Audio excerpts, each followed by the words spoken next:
방금 우리가 들은 오늘 복음의 가라지 비유는 하나님 나라에 대한 이야기로 종말론적인 사고를 토대로 하고 있습니다. 즉 하느님의 사랑과 정의와 평화가 온전하게 실현된 상태로서의 하느님의 나라는 예수님을 통해서 이미 시작이 되었지만 언젠가는 그 끝이 있다는 겁니다. 한마디로 말하면 세상 종말 때에 심판이 있다는 겁니다. 세상 종말에 대한 이러한 이야기는 예수님이 사람들에게 겁을 주려고 하는 것이 아니라 끝이 있음을 기억하라는 겁니다. 지금 너의 삶이 너의 끝을 결정할 것이라는 것을 기억하라는 겁니다. 많은 비유 이야기가 그렇듯이 오늘 말씀 또한 유대사의 삶의 자리에서 시작을 합니다. 좀 농사를 짓고 목축 사회에서 밭에 씨를 뿌리는 것은 그들이 살아가기 위해서, 삶을 영위하기 위해서 아주 중요한 일입니다. 그런데 오늘 복음에서 종들이 주인에게 와서 밭에다가 분명 좋은 씨를 뿌렸는데 가라지가 생겼다고 합니다. 그리고 가지를 뽑겠다고 하니까 주인은 그대로 내버리더라고. 글쎄요, 가라지는 요즘 그렇게 쓰지 않는 말인데 이 가라지는 이 팔레스타인이나 레바논이나 시리아나 이런 지중해 연안에서 자라는 잡초입니다. 모든 풀과 나무들은 고유한 이름이 있습니다. 강아지 풀이나 모든 풀이나 나무들은 이름이 있는데 우리가 잡초라고 부르는 것은 사람에 의해서 재배되지 않고 저절로 자라는 어떤 여러 가지 잡다스러운 풀, 이래서 잡초입니다. 또는 우리 인간에게 유용하지 않는 작물이거나 아직까지는 그 가치를 인정받지 못하는 풀을 가리켜서 우리가 잡초라고 합니다. 가라지입니다. 이 가라지는 유대사에서 밀밭이나 보리밭에서 함께 자랐다고 합니다.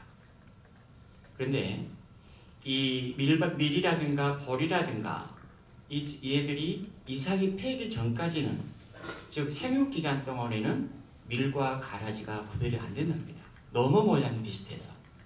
그래서 이삭이 폈을 때에만 이게 밀이고 이게 가라지구나 이렇게 구별이 된답니다.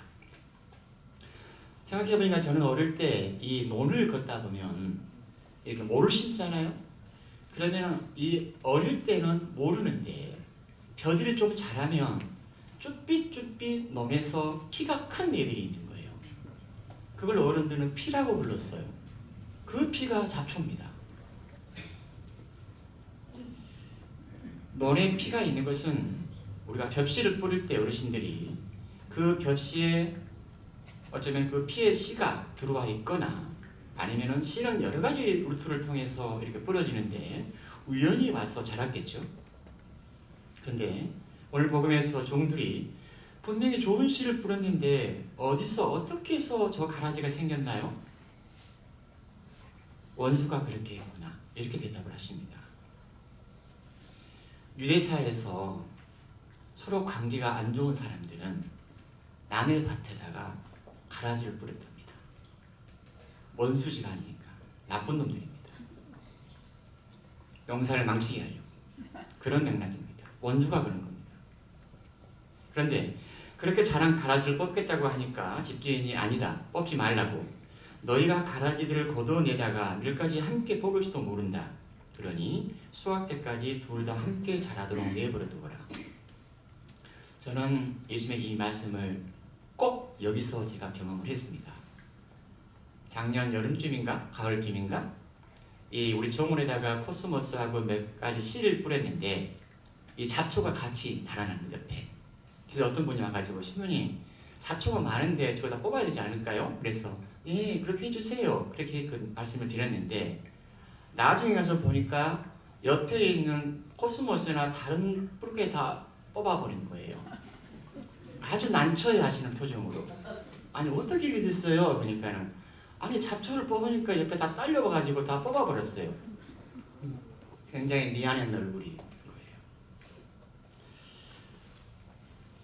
식물들은 땅 속에서 뿌리가 서로 다 있습니다. 그리고 어떤 것들은 서로 엉켜 있습니다.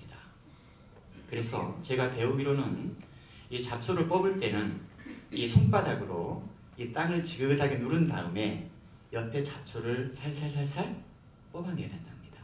그렇게 해도 잘못하다가는 옆에 뿌리까지 딸려서 올라오는 경우가 많습니다. 그러니까 예수님이 가라지들을 뽑다가 지금 혹 밀가지도 함께 뽑을지도 모른다는 이 우려스러운 말씀이 이해가 되는 겁니다.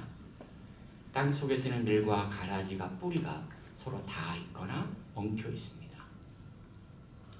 오늘 복음은 종말론적인 관점에서 이해되기도 하지만 저는 우리 한 개인의 삶의 차원에서 좀 이해하고 싶은 건데, 우리 내면 안에는 상징적으로 말하면 밀과 가라지가 함께 있습니다. 다르게 말하면 선과 악이 함께 있습니다. 그 사람이 100% 선한 사람도 없고 100% 악한 사람도 없습니다. 선으로 나약을 하는 어떤 내 마음도 있고 어떤 상황에서는 내 마음이 악하게 변하기도 합니다. 생명으로 나아가려고 하는 어떤 그런 내 지향도 있고 나도 모르게 죽음으로 가는 경우도 많습니다. 때로 힘들 때 젊은이들이 많이 힘들고 좌절을 당할 때 드럭을 하는 경우가 그런 경우입니다. 알코올로 빠지거나 아주 맑고 순수한 마음도 있고 나도 모르게 죄로 나아가는 충동도 있고, 근데 이 모든 것들은 이 서로 상반된 것들은 우리가 의식하든 의식하지 않든지 간에 이 둘은 서로 긴장을 일으키면서 우리는 그 무언가를 선택하며 살아갑니다. 우리의 삶입니다. 그래서 선과 악 또는 어둠과 빛, 성스러움과 죄스러움, 어떤 사랑과 미움, 이 상반된 것들이 우리 모두 인간 내면 안에 자리하고 있습니다. 이것이 인간의 조건이고 인간 내면의 풍경입니다. 밀과 가라지가 함께 있습니다. 모든 사람들. 일반적으로는 우리 안에 있는 어떤 가라지로 상징되는 이 부정적인 것들을 뽑아내려고 합니다. 가라지들을 모두 뽑아내면 좋겠지만, 뿌리째 뽑아버리면 좋겠지만, 또는 그렇게 노력도 해야 하겠지만 쉽지가 않습니다. 어떤 사람들은 이것은 불가능하다고까지 말합니다. 그렇다면 내 안에 어떤 부정적인 것들을 그대로 내버려둘 것인가? 심리학적으로 한 인간이 건강하다는 것은 이 상반된 것들을 내가 있는 그대로 받아들이는 것, 수용하는 것이라고 말합니다. 우리 안에 어두움도 그림자도 나를 구성하는 한 부분이라는 것을 내가 인정하고 받아들이는 겁니다. 동시에 내 안에 긍정적인 것들, 좋은 것들, 선으로 향하는 마음들을 내가 선택을 하고 내 안에 믿음과 희망과 사랑을 성장시켜 가는 것, 그렇게 해서 내 내면을 돌보는 것, 그렇게 했을 때 우리의 삶은 훨씬 더 건강한 방향으로 흘러갈 수가 있습니다. 한마디로 말하면 우리의 내면은 하나님의 정원입니다. 오래전에 공동체 성가에 그 노래가 있었습니다. 지금은 부르지 않는 것 같아요. 그래서 예수님은 하나님의 정원인 나의 마음의 밭에 내 삶에 뭔가를 뿌립니다. 하나님 아버지의 사랑과 자비의 씨앗을 뿌리고, 그리고 고귀한 인간성의 씨앗을 계속 뿌리는 겁니다. 혹은 오래전에 내가 원하지 않았던 씨앗이 내 안에 들어와 자랄 수도 있고, 지금 삶의 관계 안에서 가라지가 들어와서 내 안에서 이렇게 살아갈지도 모릅니다. 그래서 가라지를 뽑다가 혹 옆에 있는 밀까지 뽑을지도 모른다라는 이 집주인의 말처럼 이 말씀 안에는 하느님의 자비로움과 관대함과 그리고 기다림이 있습니다. 하나님의 기다림입니다. 세상 종말까지는 아니더라도 내 삶의 끝자리에 풍성한 어떤 아름다운 꽃들이 피어나기를 바라는 것은 아버지의 마음입니다.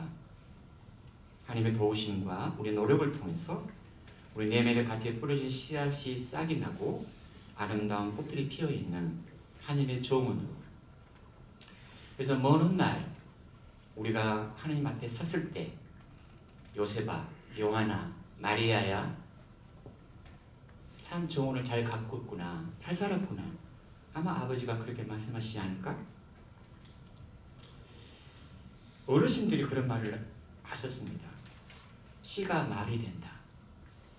참 지혜로운 말입니다. 생각해 보니까 씨가 말이 된다. 아무런 의미 없이 내뱉은 말이 때에 따라서 상황에 따라서 우연히 어떤 결과가 일어났을 때 씨가 말이 됐네 이런 말을 합니다.